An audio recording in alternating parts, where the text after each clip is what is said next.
ദിയ കൃഷ്ണയുടെ കടയിലെ തട്ടിപ്പ് കേസുകൾ ക്രൈംബ്രാഞ്ചിന്. ജീവനക്കാരികൾ ഫോൺ ഓഫ് ചെയ്തു മുങ്ങി. നടൻ കൃഷ്ണകുമാറിന്റെ മകൾ ദിയ കൃഷ്ണയുടെ കടയിൽ നടന്ന തട്ടിപ്പുമായി ബന്ധപ്പെട്ട കേസുകൾ ക്രൈംബ്രാഞ്ച് അന്വേഷിക്കും. നിലവിൽ കേസ് അന്വേഷിക്കുന്ന മ്യൂസിയം പോലീസിന് ക്രമസമാധാന ചുമതലകൾ ധാരാളമുള്ളതിനാൽ ഈ കേസ് അന്വേഷിക്കാൻ പ്രായോഗിക ബുദ്ധിമുട്ടുണ്ടെന്ന് കഴിഞ്ഞ ദിവസം സിറ്റി പോലീസ് കമ്മീഷണർ റിപ്പോർട്ട് നൽകിയിരുന്നു.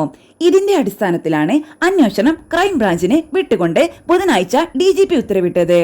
അതേസമയം ദിയ നൽകിയ കേസിലെ പ്രതികളായ ജീവനക്കാരികൾ ഒളിവിൽ പോയതായി പോലീസ് അറിയിച്ചു. ആഭരണക്കടയിലെത്തിയിരുന്ന പണം 3 ജീവനക്കാരികൾ ചേർന്ന് QR കോഡിൽ കൃത്രിമം കാട്ടി സ്വന്തം അക്കൗണ്ടിലേക്ക് മാറ്റിയതായാണ് കേസ്. ഇത്തരത്തിൽ 60 ലക്ഷത്തിലേറെ രൂപ തട്ടിച്ചതിനുള്ള തെളിവുകളുമായാണ് കൃഷ്ണകുമാറും ദിയയും പോലീസിൽ പരാതി നൽകിയത്. അതേസമയം കൃഷ്ണകുമാറും മകളും ചേർന്ന് തങ്ങളെ തട്ടിക്കൊണ്ടുപോയി പണം തട്ടിയെടുക്കുകയായിരുന്നുവെന്നാരോപിച്ച് ജീവനക്കാരികളും മ്യൂസിയം പോലീസിൽ പരാതി നൽകിയിരുന്നു. കൃഷ്ണകുമാറും മകളും മുഖ്യമന്ത്രിക്കും പരാതി നൽകിയിരുന്നു. ഇതിന്റെ കൂടി അടിസ്ഥാനത്തിലാണ് കേസ് ക്രൈംബ്രാഞ്ചിന് കൈമാറിയത്.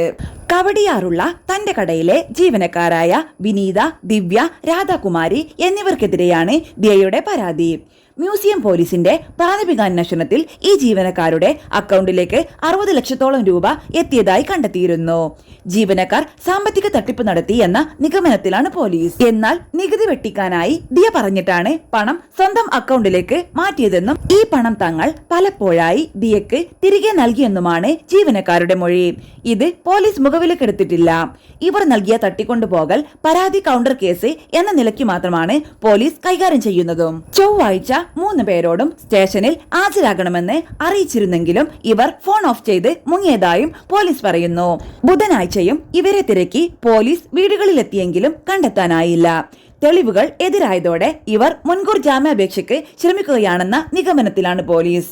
അക്കൗണ്ട് വിവരങ്ങളടക്കമുള്ള ഡിജിറ്റൽ തെളിവുകൾ മ്യൂസിയം പോലീസ് പരിശോധിച്ചു വരുന്നതിനിടെയാണ് കേസ് ക്രൈംബ്രാഞ്ചിന് വിട്ടത്. കൗണ്ടർ കേസിൽ കൃഷ്ണകുമാറും ദിയയും നൽകിയ മുൻകൂർ ജാമ്യാപേക്ഷ വെള്ളിയാഴ്ച കോടതി പരിഗണിക്കും.